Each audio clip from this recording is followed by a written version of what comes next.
বন্ধুরা, আজকের গল্পের আসরে তোমাদের জন্য থাকছে গোপাল ভাঁড়ের অমানুষের উপকার নইব নইব চ।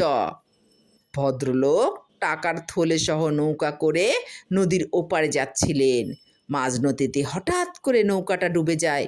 তীরে গোপাল ও তার বন্ধু বান্ধবরা দাঁড়িয়েছিল।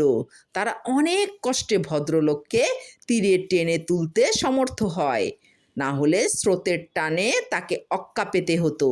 কিন্তু মহাজনের ভারী টাকার থলিটি বর্ষার ভরা নদীতে কোথায় তলিয়ে গেল গোপালরা জানতে পারল না।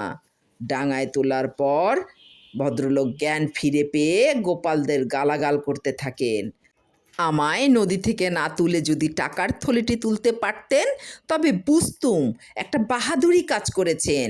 আপনারা সব অকর্মার ঢেকি, একদম অপদার্থ, এরূপ লোকদের দু চোখে দেখতে পারি না, ইত্যাদি ইত্যাদি। এসব শুনে গোপাল বলে, আপনাকে মানুষ ভেবে জান বাঁচিয়ে মহাদোষ করে ফেলেছি, তাই আমরা ঢেকি।